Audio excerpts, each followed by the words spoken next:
Amen. Genèse chapitre 5, le verset 24. Genèse, c'est le premier livre de votre Bible. Chapitre 5, et tout de suite après le 4. Et avant le 6. Amen. Ça nous dit, et gardez votre doigt dans Genèse, on va y rester un petit peu. Ça nous dit, Enoch marcha avec Dieu, puis il ne fut plus parce que Dieu le prit. Amen. Le titre du message de ce matin est « Marcher avec Dieu ». Un homme du nom de Greg Randall, qui conduit un camion à ordures dans la ville de Peabody, au Massachusetts. Alors, un jour, dans un conteneur, il a remarqué un verre de boisson gazeuse de Wendy's. Vous connaissez Wendy's, c'est un fast-food. Et puis, il y avait un autocollant pour un concours qui n'avait pas été gratté. Alors, notre ami Greg avait déjà gratté dans le passé des autocollants, puis il avait gagné une frite, une boisson gazeuse, et il se disait, bien, peut-être que je vais pouvoir gagner ça. Ou il a gagné un réessayer encore. Alors, en grattant le chose, au lieu de gagner une boisson gazeuse ou quelque chose de même, il a gratté un autocollant d'une valeur de 200 000 $ pour la construction d'une maison neuve. Donc, c'était dans le concours, ça a été rapporté dans le US News and World Report. Donc, la morale de cela, c'est que ce que nous retirons de la vie dépend beaucoup de ce que nous recherchons. Sommes-nous plus susceptibles de voir chaque expérience comme des déchets, ou encore des déchets qui contraignent à espérer le bonheur dans cette vie seulement, comme Greg qui a fouillé dans les vidanges, qui a vu le verre, qui a gratté, ça a été le bonheur, ou un trésor potentiel que nous obtiendrons lorsque nous serons, entre guillemets, enlevés. Un trésor potentiel. Parce que pour lui, le verre de Wendy's était un trésor potentiel. Il ne le savait pas. Il aurait pu le laisser là. Il aurait dit, encore des vidanges, puis il le laissait là. Mais c'était un trésor potentiel qui était là. Alors, ce que ce monde nous offre, en comparaison du ciel, n'est que des ordures. Et nous grattons ici et là pour essayer de trouver quelque chose qui va nous satisfaire, qui va nous faire du bonheur. Mais malheureusement, la plupart du temps, ce qu'on gratte, c'est un réessayer encore. Ou bonne chance pour la prochaine fois, c'est ça. Mais sur cette terre que nous pouvons trouver, ce n'est pas sur cette terre, c'est sur cette terre, qu'on peut trouver le salut qui nous permettra d'entrer dans la vie éternelle. On peut gratter quelque chose qui va nous permettre d'entrer dans la vie éternelle, si je peux faire une analogie de la sorte. Mais ce matin, le titre du message, c'est « Marcher avec Dieu ». Qu'est-ce que ça signifie, marcher avec Dieu? On va voir quelques facettes de cela. Marcher avec Dieu, dans un premier temps, signifie vivre en présence de Dieu. Vivre en présence de Dieu. Est-ce que ça veut dire se cloîtrer dans un monastère ou d'entrer dans les ordres et de commencer à être là, puis de juste faire ça, puis de dire « Ah, moi, je vis dans la présence de Dieu ». Non, c'est pas ça du tout. Marcher avec Dieu, ça signifie tout simplement vivre dans la présence de Dieu. Genèse 17, 1.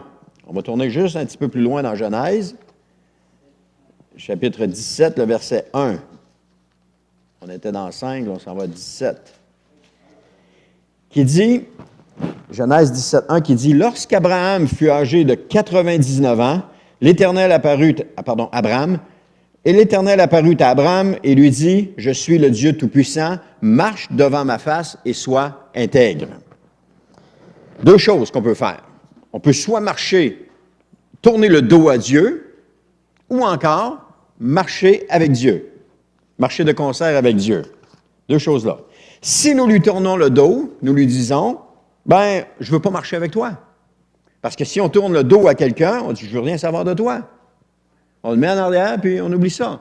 Si on tourne le dos à des événements du passé qui ne nous ont pas plu, mais on dit, « C'est fini, maintenant je m'en vais vers une vie nouvelle. » On nous dit que le salut, ou la repentance, c'est un revirement à 180 degrés. Ça veut dire que je suis comme ça, et tout à coup, je revire comme ça. Ah, Dieu est là! Toute ma vie, je ne l'avais pas vu. Toute ma vie, il me chuchotait à l'oreille, mais toute ma vie, je marchais sans lui, je ne voulais rien savoir. Et là, tout à coup, je me repens, je me retourne, il est là, parce que Dieu est toujours près de nous. C'est ce que la parole de Dieu nous dit. Mais aussi, on préfère suivre notre route sans lui, s'en aller dans ce chemin sans lui. Mais si nous tournons notre face, nous lui disons, je veux venir avec toi, je veux marcher avec toi. Lorsqu'on va vers quelqu'un, c'est parce que ce quelqu'un nous attire ou parce que ce quelqu'un, on veut passer du temps avec. Donc, on va vers lui. On a envie de passer du temps avec. C'est la même chose avec Dieu. On veut être avec lui. On veut passer du temps. Donc, on se tourne. Parce que quand on est né de nouveau, on s'est repenti, on s'est tourné complètement. On s'en allait dans cette voie de perdition et là, on s'est retourné pour prendre le chemin étroit. Quand Dieu dit dans sa parole, c'est Jésus qui dit qu'il y a deux chemins. Il y a le chemin qui mène à la perdition et le chemin qui mène à la vie éternelle. On pourrait penser que les deux portes sont une aux côtés de l'autre, mais en réalité, les deux portes sont à l'opposé. Parce que si j'en prends une, je ne prends pas l'autre. Et pour prendre l'autre, il faut carrément que je me tourne. Il y a un pas qui est fait dans une direction ou dans l'autre. Et non pas dire, laquelle je vais prendre? Je vais prendre celle-là. C'est trop facile. Ça ne dénote pas nécessairement notre attitude, mais quand je tourne de bord complètement, ça dénote l'attitude. Vous comprenez un peu le principe? Amen. Donc, Abraham avait marché avec Dieu et maintenant Dieu lui répétait de continuer de marcher devant sa face et d'être intègre. Depuis un certain temps, Abraham marchait avec Dieu. Il était parti de Ur en Chaldée, il était remonté jusque dans la terre promise, et là, Dieu lui répétait encore une fois. Il était âgé, ça nous dit, de 99 ans. C'était à la veille de la naissance d'Ismaël. Ou c'était après? Agar, oui, c'est ça. Pas Ismaël, de Isaac, pardon, parce qu'Agar venait d'enfanter Ismaël. Donc, c'était à la veille de la naissance. Et Dieu lui répétait encore. Et Dieu nous répète encore. Et encore, et encore. Et nous dit encore aujourd'hui la même chose. Marche devant ma face. Marche devant moi. Marche avec moi. Dieu constamment nous appelle. Comme il a constamment appelé son peuple d'Israël. Il a pris un peuple qui était au cou raide, qui était rebelle, qui murmurait, et Dieu a constamment été avec. On ne pourra jamais reprocher à Dieu de ne pas avoir été persévérant. On ne pourra jamais lui reprocher ça, parce qu'il a été avec le peuple d'Israël. Toujours tendre la main. On regarde l'Ancien Testament, on dit « Oh, c'était violent », mais au-delà de cette violence-là, il y a l'amour de Dieu pour un peuple. Et qu'il l'appelle, et qu'il l'appelle, et qu'il l'appelle. Lisez les petits prophètes, c'est un appel incessant de Dieu à revenir. Et qu'est-ce que le peuple fait? Non, il continue dans ses choses, il continue dans ses affaires. Amen. Alors, Dieu nous appelle, puis on a souvent besoin d'entendre les mêmes choses. Aussi, marcher avec Dieu, pour marcher avec Dieu, on doit avoir une vie soumise à sa volonté, une vie inspirée par son esprit et une vie consacrée à son service. On ne peut pas marcher avec quelqu'un si on n'a pas envie de marcher avec quelqu'un. On ne peut pas travailler avec quelqu'un si on n'a pas envie de travailler avec quelqu'un. C'est difficile. Faut bien s'entendre.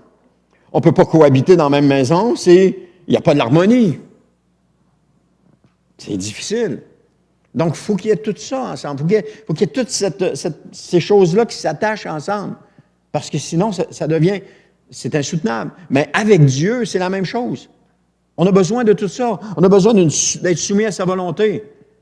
Laisse faire, Seigneur, c'est moi qui décide. C'est pas ça. C'est, Seigneur, qu'est-ce que tu veux que je fasse? Qu'est-ce que tu veux? Montre-moi ce que tu veux. Et ça, c'est l'œuvre de toute une vie. Être obéissant à Dieu. Alors, certaines personnes sont nées avec un caractère obéissant, ils n'ont pas de misère à obéir. J'ai ma fille Marie-Christine qui ça soumet, ça n'a pas de misère. Mais il y en a d'autres qui ont un caractère un peu plus récalcitrant, puis c'est plus dur. Moi, par exemple, j'ai un caractère. Ma fille Marie-Christine puis moi, c'est l'opposé, là. Au niveau caractère, soumission. Autant elle se soumet facilement, autant moi, je regime dans les aiguillons, comme on dit. Alors, c'est des extrêmes, mais c'est ça. Dieu nous appelle à ça. Et quand je dis que c'est le travail d'une vie, c'est que Dieu nous amène tranquillement, il nous transforme, il nous amène à la perfection. J'avais écrit quelque chose cette semaine, mais les choses ont changé. Mais je peux juste vous dire que, oui, un jour, nous serons parfaits. On travaille aujourd'hui à ça, mais ce n'est pas en vain, parce qu'un jour, nous serons parfaits. Je ne me souviens pas du passage, je l'avais dans mes notes, mais ça dit que ce qui attend les justes, c'est la perfection. Nous serons parfaits. Amen. Je ferme cette parenthèse-là. Genèse 5, 22. Genèse 5, 22, ça nous dit, Enoch, après la naissance de Méthuselah, marcha avec Dieu 300 ans et il engendra des fils et des filles. On a une belle image ici d'Enoch qui a marché avec Dieu, parce que ça nous dit que Enoch n'a pas toujours marché avec Dieu. Il a fait sa vie. Il a vécu sa vie comme il l'entendait. Mais après la naissance de Méthuselah, il a commencé à marcher avec Dieu. Donc, il y avait 300 ans, c'est ça, 300 ans. Donc, il y a un temps de sa vie, il y a 300 années de sa vie, parce que dans l'Ancien Testament, les gens vivaient plus vieux, mais dans une partie de sa vie, il ne marche pas avec Dieu. Et tout à coup, il y a quelque chose qui se passe. Et Méthuselah, pas Méthuselah, mais Enoch, après la naissance de Méthuselah, se retourne vers Dieu. Se tourne vers Dieu. Pas se retourne, mais se tourne vers Dieu. Et là, il commence à marcher avec Dieu. Et il a marché comme ça avec Dieu, puis ensuite, il a été enlevé. Ça, c'est une image d'une personne qui vit sa vie avec Dieu. Un jour, il se convertit, il commence à marcher avec Dieu, et ensuite, Dieu l'enlève. C'est l'image d'aujourd'hui. Qu'est-ce que nous attendons? Nous attendons le retour de Christ. L'Église de tous les siècles a attendu le retour de Christ et nous attendons encore le retour de Christ parce qu'il va arriver. Dieu l'a promis. Il l'a promis. Puis ce qu'il a promis, il le fait. Quand on regarde encore une fois dans l'Ancien Testament, tout ce qu'il a promis à propos de Jésus, il le fait. Ce qu'il a promis au peuple d'Israël, il le fait. Donc tout ce que Dieu promet, il le fait. Alors, c'est ce qu'on voit. C'est l'image d'un chrétien qui attend l'enlèvement. Le jour où Dieu va venir le prendre avec lui, l'enlever. Soit l'enlèvement physique lors du retour de Jésus, ou soit la mort. Mais une chose est sûre, nous quittons cette terre un jour ou l'autre. On ne reste pas sur cette terre. On va la quitter, puis si on meurt et qu'on est dans le Seigneur Jésus, on va être les premiers à ressusciter quand Christ va revenir. Si on marche avec Dieu dans notre vie aujourd'hui, lorsque Christ va revenir, nous allons être enlevés. Il va nous prendre avec lui. Et ça, c'est une promesse. Et quand Dieu fait une promesse, il le fait. Il l'accomplit. Peut-être que vous avez déjà été déçus dans des promesses que des gens vous ont faites, mais Dieu n'est pas un homme pour mentir. C'est ça que la parole de Dieu dit. Il n'est pas un homme pour mentir. Ce qu'il dit, il le fait. C'est aussi l'image de Jésus qui, après sa résurrection, a été enlevé au ciel. Les disciples ne l'ont pas vu. Ils ne l'ont plus vu. Il a monté, il est disparu à leurs yeux. Ils étaient là en train de regarder. Ils devaient vraiment se demander ce qui se passait là. Et tout à coup, il est disparu à leurs yeux et 2 anges sont apparus et ils ont dit « Hey, mais qu'est-ce que vous faites là? » Un ange ou 2 anges, en tout cas. Il y a un ange qui leur est apparu. « Qu'est-ce que vous faites là? » Ce Jésus qui est enlevé reviendra de la même manière. On a une promesse, encore une fois. Il va revenir. Ils vont le revoir lorsqu'il reviendra chercher son Église. Et, amen. Qu'est-ce que ça implique de marcher avec Dieu? Parce que si on veut marcher avec Dieu, ça implique quelque chose. Pourquoi des centaines de milliers de personnes ne marchent pas avec Dieu? D'abord, ça implique un engagement. Quand je donne ma vie à Christ, je prends un engagement. Ça nécessite un engagement. Aujourd'hui, les gens ne veulent plus s'engager. Surtout dans notre société québécoise, où est-ce que le concubinage s'est multiplié, les gens ne veulent plus s'engager. Bon, on y va sur la pointe des pieds, puis si ça ne fait pas, je vais me retirer tout de suite, puis je suis correct, je suis safe, je suis sauve.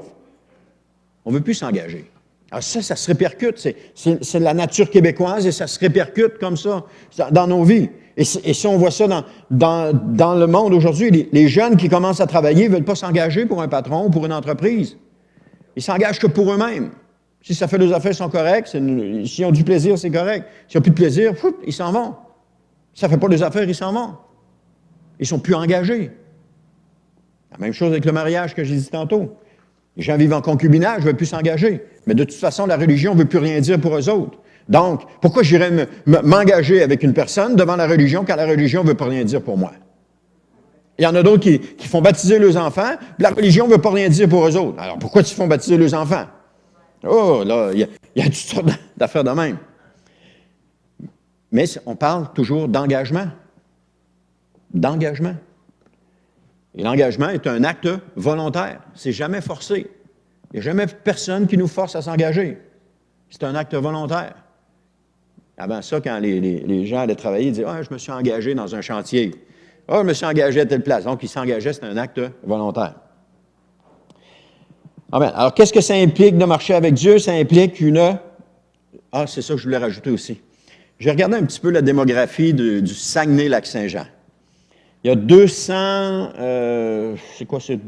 quelques mille habitants au Saguenay-Lac-Saint-Jean, dont 145 000 à Saguenay et environ, on tourne autour d'une centaine de mille ici au Lac-Saint-Jean. Et quand on regarde le nombre d'églises versus le nombre de croyants qui fréquentent ces églises-là, on en arrive à un chiffre qui est épouvantable, même pas, 0,004% de chrétiens au Saguenay-Lac-Saint-Jean.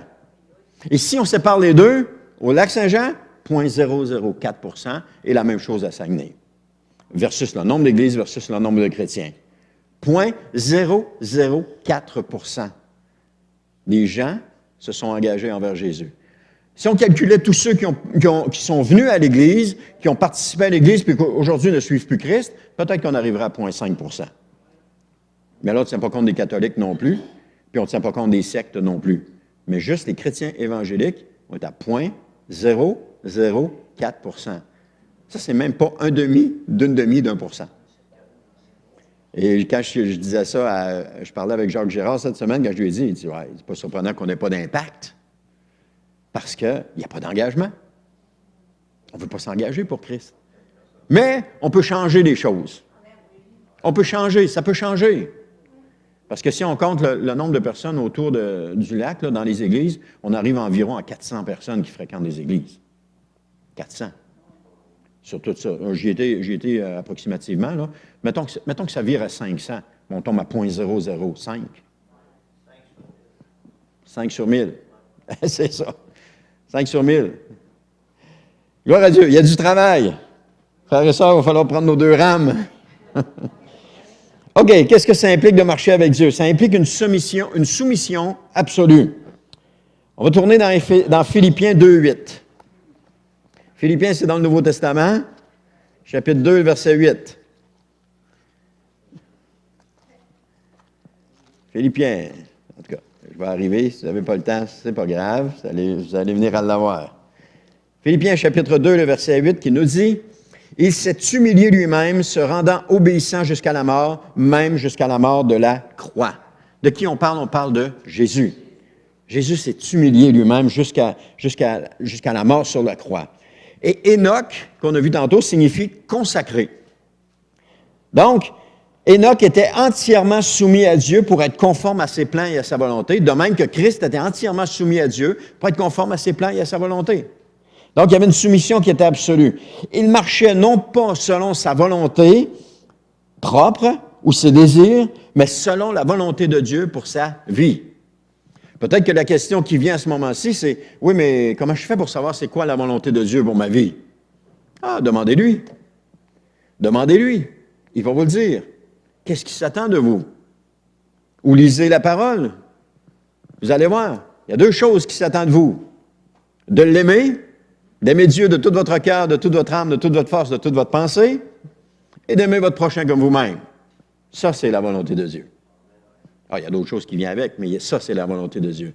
Et si vous faites ces 2 commandements, vous accomplissez, comme nous dit Jésus, toute la loi et les prophètes. Vous accomplissez la loi et les prophètes. Parce que si j'aime mon prochain, je ne le tuerai pas. Si j'aime mon prochain, je ne l'envierai pas. Si j'aime mon prochain, etc. Si j'aime Dieu, je ne me détournerai pas de lui. Si j'aime Dieu, etc. Comprenez? C'est ça le principe. Alors, et Jésus a dit aussi, avant de dire ce que Jésus a dit, le monde dit, fais pas aux autres ce que tu n'aimerais pas qu'on te fasse. Mais Jésus a dit, faites aux autres ce que vous voudriez qu'on vous fasse. Alors là, on vient de changer de range. Faites aux autres ce que vous voudriez qu'on fasse. Fais-leur ce que tu as envie qu'on te fasse. Tu as envie qu'on t'aime? Aime-les. Tu as envie que... je sais pas, moi, tu as envie qu'on t'aide? Aide. Comment? Aide-toi, le ciel t'aidera, oui. Amen. Alors, c'est ça la chose. Tandis que l'autre, c'est, fais pas de tort à ton voisin, il t'en fera pas. Il ne va pas piler sur son gazon, il ne viendra pas piler sur le tien. On est dans le côté négatif. Amen. Donc, une soumission absolue à la volonté de Dieu. Je détourne un petit peu. Alors, c'est certain que Dieu a aimé cela puis qu'il a pris Enoch. Il est venu chercher puis il l'a pris. Parce que, Hébreux 11.5 nous dit, pas besoin de tourner, il nous dit qu'il avait reçu le témoignage, Enoch, qu'il était agréable à Dieu. Donc, Enoch était agréable à Dieu. Et parce qu'il était agréable à Dieu, Dieu est venu et il l'a pris. Il l'a enlevé. Enoch marchait, on ne le voit plus, il n'est plus là. Où est-ce qu'il est rendu? Il n'est plus là. La deuxième chose qui implique de marcher avec Dieu, c'est une communion permanente. Amos 3.3. Je ne vous amènerai pas là, vous allez avoir de la misère à le trouver. Ça nous dit, 2 hommes marchent-ils ensemble sans en être convenus? Non! Tu ne peux pas marcher avec quelqu'un si tu n'as pas convenu. Tu ne peux pas marcher. Parce que pour marcher ensemble, les deux parties doivent être d'accord. On fait-tu un bout de chemin ensemble? Oui, on va faire un bout de chemin ensemble. Et là, on parle. Mais si on dit, on fait-tu un bout de chemin ensemble? Non, laisse faire, on va marcher tout seul. Vas-y, on va te suivre dans l'arrière.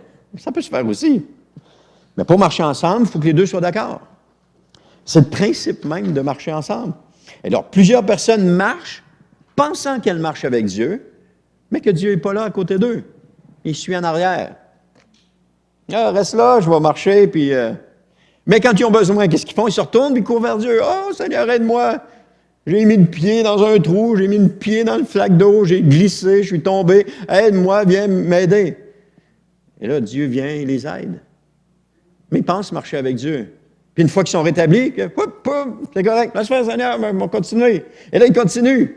Ils retombent encore. Oh, ils se retournent vers Dieu. « Oh, Seigneur, viens m'aider, j'ai eu des embûches, je ne suis pas capable. » Là, Dieu les aide. Là, quand ils sont corrects, ils sont là. Ça, c'est l'image du peuple d'Israël dans les juges. Hein? Alors, quand Dieu vient les aider. Alors, ils n'écoutent pas, puis ils ne sont pas en communion avec Dieu. Nous marchons avec Dieu dans une communion permanente. L'autre point, qu'est-ce qui implique de marcher avec Dieu? C'est une progression continuelle. Osée 6.3 nous dit, « Connaissons, cherchons à connaître l'Éternel. Sa venue est aussi certaine que celle de l'aurore. » Wow, il y a des choses là-dedans, là. « Il viendra pour nous comme la pluie du printemps qui arrose la terre. » Premièrement, c'est « connaissons ». C'est comme un commandement, c'est un impératif. Connaissons. Puis, c'est pas juste de connaissons, c'est cherchons à connaître l'Éternel. Cherchons à le connaître. Cherchons à s'approcher de lui. Pourquoi? Parce que sa venue, elle est certaine. Alors, on tourne toujours autour de cela. On fait les choses parce que Dieu va revenir. Sa venue est certaine. C'est sûr qu'il va revenir. Comme la naissance de Jésus était annoncée, c'était sûr qu'il allait venir. Et quand il est venu, il n'y a personne qui l'a reconnu. Alors, pensez-vous que quand Jésus va revenir, qu'il va enlever, les gens vont être enlevés, que les gens sur la terre vont reconnaître, « Oh, Dieu est venu chercher un petit nombre seulement. » Les restants des 0.004 qui fréquentent les églises au Lac-Saint-Jean vont le reconnaître. Hein? Non, l'autobus ne sera pas plein. Espérons que le chauffeur est chrétien. Donc, cherchons à connaître l'Éternel toujours davantage, parce que c'est sûr qu'il va revenir. Disposons-nous à cela. Disposons nos cœurs. Aimons-le. Cherchons à l'aimer. Cherchons à le connaître. Cherchons à savoir qu'est-ce qui fait sa joie. Parce que Jésus disait, ça parle à propos de Jésus, qu'il était toujours dans sa présence faisant la joie de son Père. Cherchons à faire la joie de Dieu. Qu'est-ce qui réjouit le cœur de Dieu? Comment je peux réjouir le cœur de Dieu? Qu'est-ce qui fait que je fais qui réjouit le cœur de Dieu? Là, on ne s'en va pas dans le faire, mais dans l'être. Ce que je suis réjouit le cœur de Dieu. C'est pas compliqué. Parce qu'il m'a créé pour m'aimer. Ce qui déplaît à Dieu, c'est mon comportement. Lorsque je me conduis avec ma tête dure et que je ne me soumets pas à lui, ça déplaît à Dieu. Mais ma personne, Dieu l'aime. Ce qui va me perdre, ou ce qui va perdre une personne, c'est pas le fait que, c'est pas son être, c'est ce qu'elle fait. C'est sa désobéissance. Et Dieu va être peiné de cela. Parce que Dieu dit dans Ézéchiel, il dit, ce que je désire, c'est pas que le méchant meure. Le méchant, c'est celui qui ne suit pas Dieu. C'est pas que le méchant meure. Ce que je désire, c'est qu'il se convertisse, qu'il change de voie, qu'il se retourne vers moi. Dieu est rempli d'amour pour la personne que je suis, ou que vous êtes, ou que nous sommes. Dieu est rempli d'amour. Il aime les gens. Mais c'est le comportement. Il y a eu un moment donné où est-ce que les homosexuels étaient détestés. Mais ce n'est pas eux qu'on doit détester. C'est le péché qu'on doit détester, mais on doit aimer la personne. Il faut faire la distinction entre les deux. Mais Dieu l'a fait très bien, la distinction. Nous, on a de la misère, mais Dieu l'a fait très bien. Il aime les personnes, il aime les gens. Et il vous aime ce matin. Il nous aime, chacun de nous. Amen. Qu'est-ce que ça implique de marcher avec Dieu? 4e point, une séparation totale d'avec le monde. Oh, ça fait longtemps qu'on ne l'a pas entendu. On tourne ensemble dans Lévitique, chapitre 20, verset 7. Lévitique, chapitre 20, le verset 7.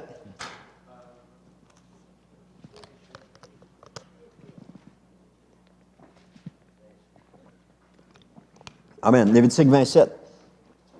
Marcher avec Dieu implique une séparation totale d'avec le monde.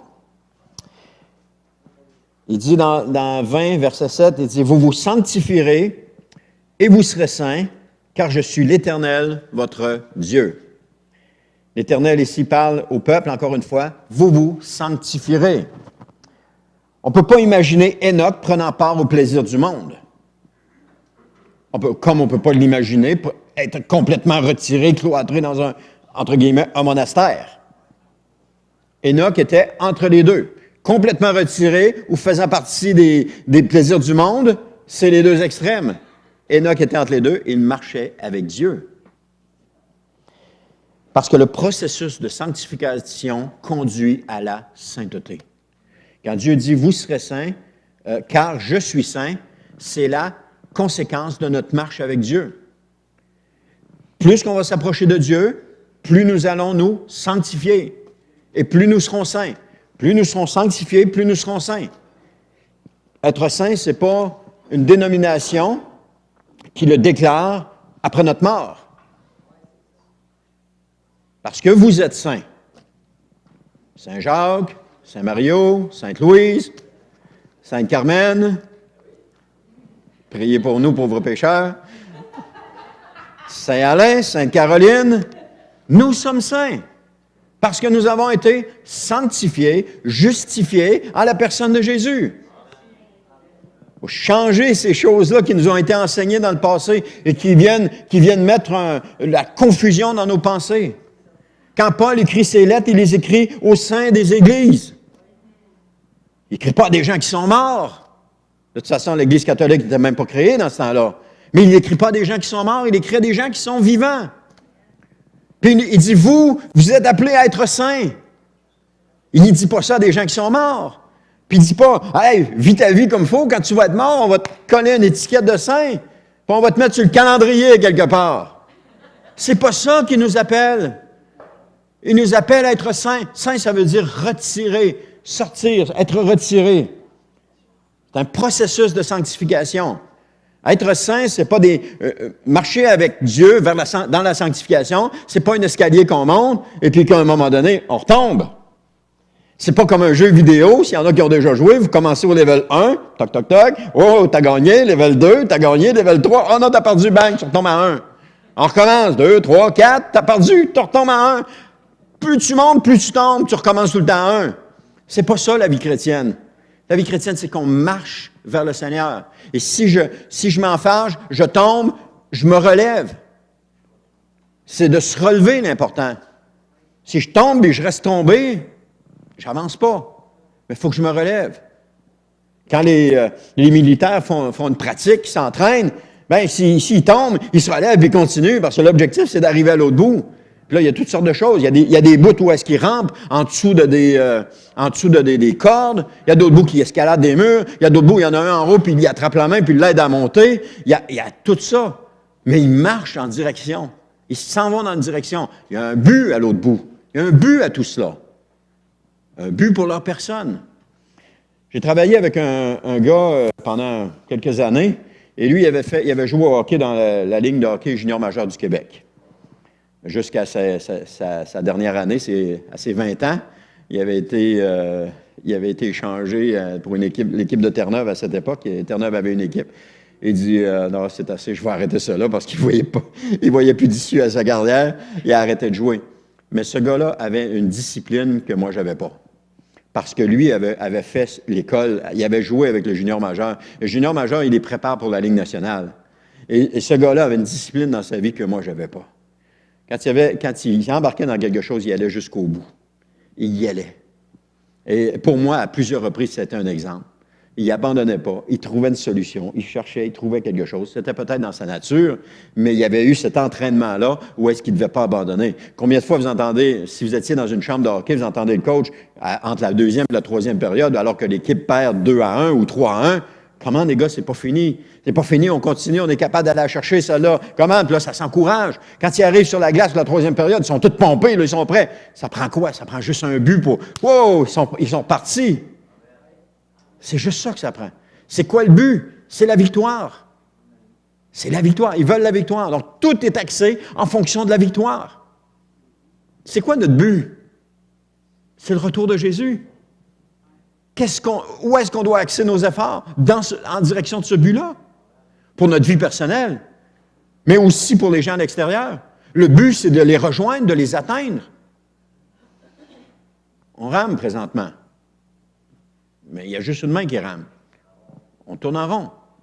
C'est correct. À partir du moment où on s'en rend compte, on dit « Où l'autre rame? Je vais avancer. » Et là, on prend l'autre rame et on commence à y aller avec les deux rames. Mais il faut trouver le but. Où est-ce qu'on s'en va? Alors, tu peux avoir deux rames, puis pas regarder, puis dériver, puis te ramasser complètement à un endroit où est-ce que tu n'as jamais pensé être. De temps en temps, il faut jeter un coup d'œil en arrière, puis on rame. Amen. Alors, ça nécessite une séparation totale avec le monde. Je saute un peu du coq à l'âne ce matin, là, mais... Saint veut dire mis à part. Mis à part signifie que je ne vis plus dans le monde. Mais Jésus a dit à ses disciples, il dit, dans la prière qu'a fait son Père dans Jean, il dit, Père, je ne te prie pas de les enlever du monde, mais de les préserver du monde. Ça veut dire que nous devons continuer d'agir dans le monde, de vivre dans le monde, mais de ne pas vivre comme le monde. Lorsque je suis né de nouveau, on ne m'avait pas expliqué ça.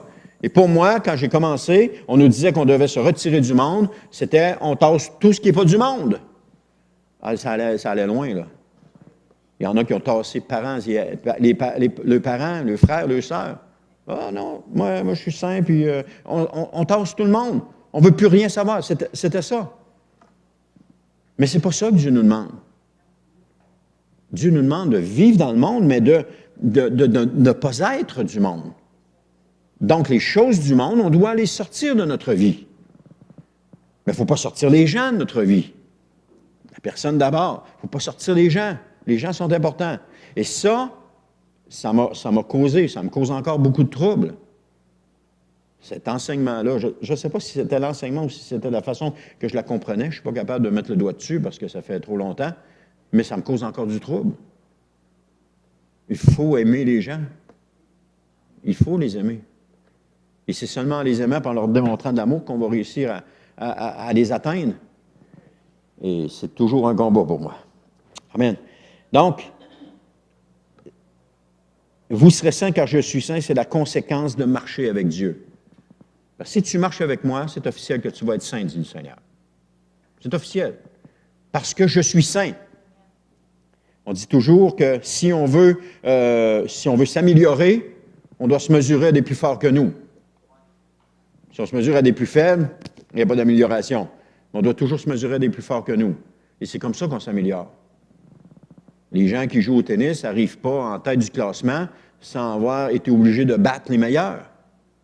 S'ils sont là, c'est parce qu'ils ont battu les meilleurs. Ils se sont améliorés avec le temps.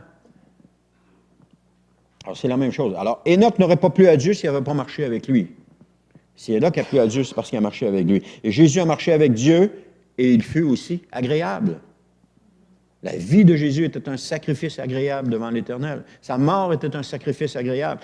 Tout l'Ancien Testament nous démontre que les sacrifices agréables, les sacrifices d'une bonne odeur, et ça nécessitait toujours quoi? Ça nécessitait toujours la mort. La mort de quoi? Aujourd'hui, Dieu ne nous demande pas de se sacrifier la vie physique, mais de sacrifier notre vie, de mourir à soi-même. Il nous demande de monter nous-mêmes sur l'autel des sacrifices, de s'étendre sur l'autel des sacrifices et d'y rester. Il nous demande cela. Jésus a marché avec Dieu. Signes, prodiges, miracles accompagnent ceux qui marchent avec Dieu. Le Saint-Esprit et le monde ne peuvent cohabiter ensemble dans le cœur d'une personne. Tu ne peux pas vivre avec les choses du monde puis de vivre avec le Saint-Esprit. Tu ne peux pas faire. Ça ne vit pas, ça ne cohabite pas ensemble. Dieu doit avoir non seulement la première place, mais toute la place. Et il est possible de marcher dans ce monde, parce qu'on n'est pas retiré du monde, avec un Dieu qui occupe toute la place en nous. C'est possible de faire ça. En marchant dans l'obéissance, tout simplement. Jésus en est la preuve. La preuve vivante de Jésus, c'est qu'il a marché parmi les pécheurs. Et qu'est-ce que la Bible dit? Il n'a jamais péché. Il était parfait, il n'a jamais péché. Donc, il ne s'est pas laissé influencer par par le monde, ou par la philosophie du monde, ou par les pratiques du monde. Il ne s'est jamais laissé influencer par ça. Il a toujours marché avec Dieu, mais il a marché dans le monde. On lui reprochait même d'être avec ceux qui buvaient et mangeaient, avec les pécheurs, avec ceux qui étaient les reclus de la société. Et pourtant, Jésus ne s'est jamais corrompu d'aucune façon. Il est le plus bel exemple de cela. Amen. 2 Timothée 2,4, pas besoin de tourner, il nous dit « Il n'est pas de soldat qui s'embarrasse des affaires de la vie s'il veut plaire à celui qui l'a enrôlé. » On doit tout faire pour plaire à Dieu, en premier lieu. Et le reste vient après. Cherchez d'abord le royaume et la justice de Dieu, et toutes ces choses vous seront données par-dessus. Toutes les choses qui étaient énumérées avant nous sont données par-dessus. Mais on doit chercher d'abord le royaume des cieux. Amen. Marcher avec Dieu implique aussi une persévérance constante. Matthieu 24, 13, « Mais celui qui persévérera jusqu'à la fin sera sauvé. » Enoch a marché 300 ans avec Dieu, mais il marchait avec lui jusqu'à ce qu'il soit pris. Il a marché avec Dieu malgré la famille, malgré le travail, malgré la maladie, malgré les soucis de la vie, malgré les contraintes de la vie, il a marché avec Dieu. Pensez pas qu'Enoch était sur un nuage et puis que rien à côté ne le dérangeait.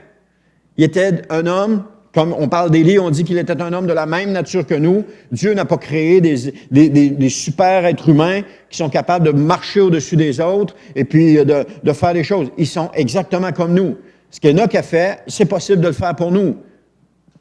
Jésus a dit, non seulement vous ferez les œuvres que j'ai faites, mais vous en ferez de plus grandes. Alors, c'est possible de marcher comme Jésus. C'est possible. Mais il faut prendre notre épée et commencer à se battre. Et si on ne se bat pas, on reste prisonnier. Les prisonniers ne se battent plus. Les prisonniers de guerre ne se battent plus. Mais ceux qui ne sont pas prisonniers, ils se battent, par exemple. Alors, si on ne se bat plus, on devient prisonnier. Un esclave, ça ne se bat pas. Il sait qu'il est attaché et il ne peut pas se battre. Un prisonnier qui est attaché, il ne peut pas rien faire. Mais on doit se battre. On doit continuer de se battre. On doit continuer de le faire. Amen. Il persévéra sans savoir ce qui l'attendait.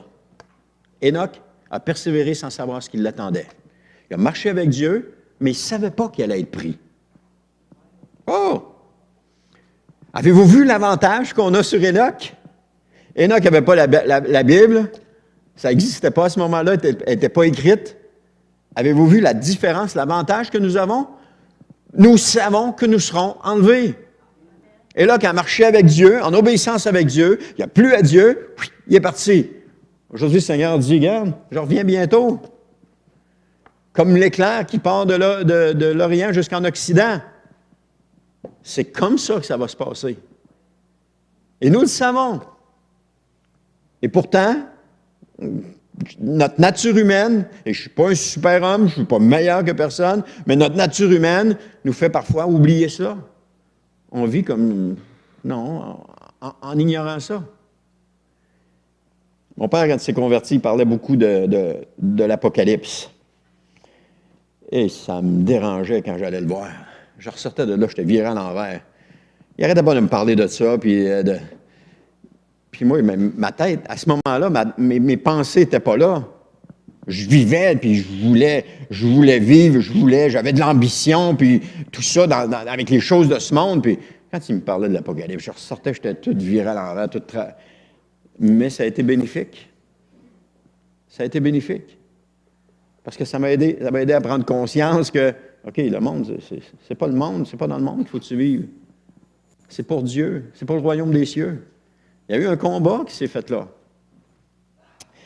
Donc, marcher avec Dieu implique aussi, je vais essayer d'avancer un petit peu plus vite, le temps passe, une confiance absolue. Dans le psaume 23,4, ça nous dit « Quand je marche dans la vallée de l'ombre de la mort, je ne crains aucun mal, car tu es avec moi, ta houlette et ton bâton me rassurent. » C'est une confiance absolue lorsqu'on marche en Dieu. Il n'y a pas de crainte à avoir. On sait qu'il est avec nous. Il le fait. Jésus a dit « Je serai avec vous tous les jours jusqu'à la fin du monde. » Oh, il le dit. « Je vais être tous les jours avec vous jusqu'à la fin du monde. » Il y a une confiance absolue en laquelle on peut avoir. 1 Jean 4,4 nous dit « Vous, petits-enfants, vous êtes de Dieu, vous les avez vaincus, parce que celui qui est en vous est plus grand que celui qui est dans le monde. » Je peux avoir la victoire, parce que celui qui vit en moi, il est plus grand que celui qui est dans le monde. 1 Corinthiens 15, 57 à 58, qui dit « Mais grâce soit rendue à Dieu qui nous donne la victoire par notre Seigneur Jésus-Christ. » Il nous donne la victoire. Marcher avec Dieu implique aussi une intense satisfaction. Hébreux 11, 5. C'est par la foi qu'Enoch fut enlevé parce qu'il ne vit point la mort et qu'il ne parut plus parce que Dieu l'avait enlevé, car avant son enlèvement, c'était Guy qui était tombé en arrière. Car avant son enlèvement, il avait reçu le témoignage qu'il était agréable à Dieu. Là, je l'ai vu se lever, il était tout traqué, puis là, il s'en allait de même, puis là, j'ai baissé les yeux, bing, bang! Là, j'ai regardé, mais non. Là, c'était lui. Donc, il avait reçu le témoignage qui était agréable à Dieu. Est-ce que notre témoignage est agréable à Dieu? Est-ce que le témoignage de notre vie présentement est agréable à Dieu? Est-ce que l'on plaît à Dieu de la façon que nous agissons? Il n'y a personne qui peut le dire. Il y a juste Dieu qui peut vous le dire si vous êtes agréable ou non. Je ne veux pas poser un jugement sur personne, puis ce n'est pas le but ce matin. Mais tournons-nous vers le Seigneur et demandons-lui, Seigneur, est-ce que ma vie est agréable à toi? Est-ce que ma vie t'honore, Seigneur? Et si notre vie honore Dieu, marchons en toute confiance avec lui. Mais marchons avec lui. Ensuite de ça, une bénédiction future. Marcher avec Dieu implique une bénédiction future. Jean 3,16 nous dit « Car Dieu a tant aimé le monde qu'il a donné son Fils unique, afin que quiconque croit en lui ne périsse point, mais qu'il ait la vie éternelle. » Quiconque croit en lui, crois au Seigneur Jésus et tu seras sauvé. Crois au Seigneur Jésus et tu périras point. Crois au Seigneur Jésus et tu auras la vie éternelle. Crois en Jésus. Mais marcher avec Dieu. Croire ne suffit pas. Il faut aussi marcher avec Dieu.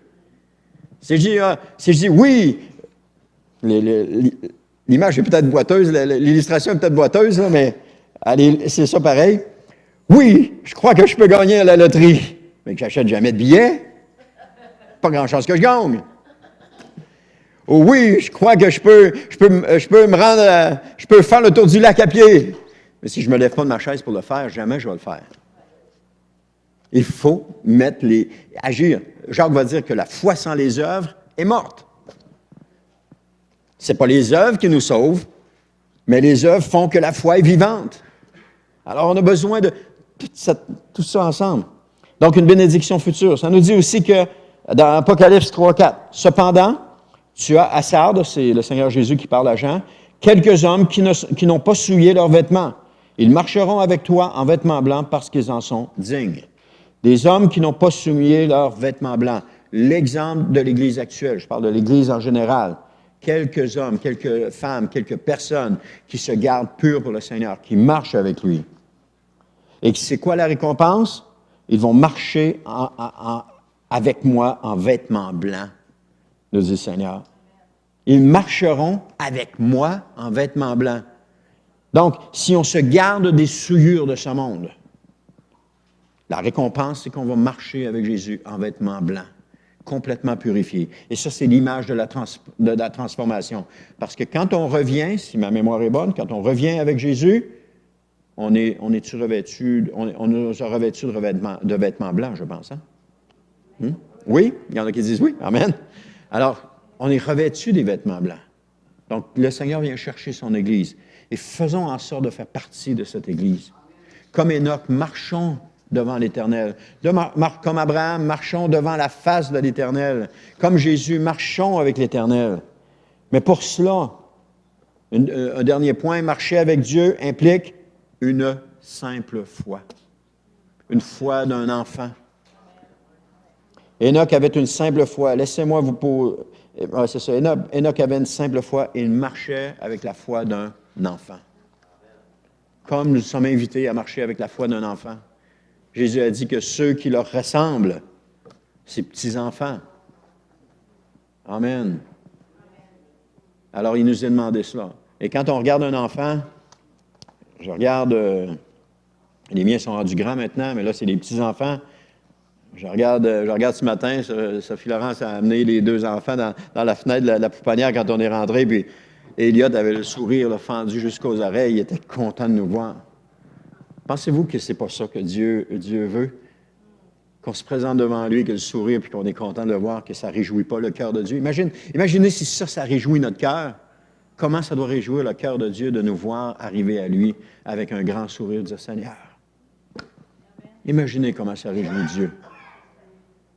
Imaginez ce matin la louange qu'on a eue, comment ça réjouit le cœur de Dieu. D'être dans sa présence. D'être dans sa présence avec lui ce matin, de voir son esprit descendre sur nous, de voir qu'il était présent ce matin, comment ça réjouit le cœur de Dieu. On est tous là en train de le louer avec un cœur simple. On ne cherche pas les apparences, on ne cherche pas la gloire, on ne cherche pas rien, juste là en train de le louer. Et comment Dieu bénit dans ce temps-là? Rendez-vous compte comment Dieu bénit ce matin? Wow! Comme dirait Jean-Pierre Savard, j'ai pogné de quoi là? Puis pas à peu près. Mais, Amen. Amen. Cette semaine, je vais vous encourager à sonder le cœur de Dieu. Sonder la présence de Dieu. Est-ce que Dieu signifie, qu'est-ce que Dieu signifie pour vous?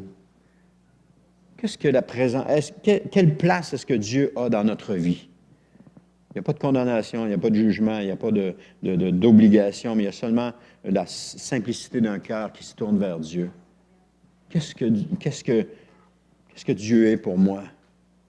De chercher sa face, de chercher à voir avec lui et de prendre la place que Dieu a pour nous. Je regardais ce matin je vais terminer avec ça, là, c'est trop bon. C'était dans un roi, il parlait des hauts fonctionnaires de Salomon. Et là, il nomme tous les gens qui sont autour de Salomon. Et il est arrivé à... Ceux qui veulent le lire, vous pourrez le lire, là, c'est dans 1 Roi, chapitre 4. Là. Il est arrivé au verset 5, et il dit « Azaria, fils de Nathan, était chef des intendants, et Zabud, fils de Nathan, était ministre d'État, favori du roi. » Favori du roi. Il ne dit pas ça à personne d'autre, là. Il y en a un qui était archiviste, il y en a un qui commandait l'armée, il y en a 2 qui étaient sacrificateurs, il y en a un autre qui était préposé aux impôts, mais lui il était favori du roi dans ce qu'il faisait. Dans ce que nous faisons, on peut être favori du roi. Le roi, c'est Jésus. Et nous pouvons être favoris du roi. Jean était favori de Jésus. Pourquoi est-ce que Jean était favori de Jésus? Est-ce que Jean était meilleur que tous les autres? Non. Parce qu'il cherchait la présence de Dieu. Il était toujours collé sur lui. Il était toujours à côté de lui. Il cherchait sa présence. C'est pour ça qu'il était favori. Et ça, on peut tous l'être. On peut tous l'être. Il y a une place pour chacun de nous à côté de Jésus. On peut tous l'être. Il suffit juste de le vouloir. Il suffit juste de s'avancer. De dire, Seigneur, je veux marcher avec toi. Je veux marcher devant ta face. Seigneur, je vais être ton favori. Amen. Je veux être ton bien-aimé. Je veux faire partie de ceux, Seigneur, à qui tu révèles tes secrets. Parce que Dieu dit qu'il révèle ses secrets. Je veux faire partie de ceux-là. Et c'est possible. Un message d'espoir ce matin, c'est possible. Parce que Dieu ne fait pas de favoritisme pour personne. Chacun de nous, nous pouvons. Chacune des personnes que j'ai listées ici, des hauts fonctionnaires de Salomon, avait une tâche qui était différente. Il y avait eux autres, mais ensuite de ça, après ça, il y avait le peuple, mais il y en avait plein. Il y avait tous une tâche différente. Et nous avons tous des tâches différentes. Nous sommes tous différents, mais on a tous des tâches différentes avec le Seigneur. Mais ce n'est pas la tâche que nous faisons qui nous rapproche de Dieu. C'est ce que nous sommes. Ce que nous sommes. C'est toujours ce que nous sommes. Parce que Dieu n'aime pas ce qu'on fait, il aime ce que nous sommes. Et bien sûr, si on fait des choses, c'est agréable, c'est correct. Mais il ne nous aime pas principalement parce que nous faisons. Il nous aime principalement à cause de ce que nous sommes. Rendez-vous compte? Vous êtes incroyablement aimés ce matin, chacun de vous. Parce que si Dieu nous aimait à cause de ce que nous faisons, je peux juste vous dire qu'il ne m'aimerait plus. Oui, c'est vrai, je suis sérieux. Il ne m'aimerait plus.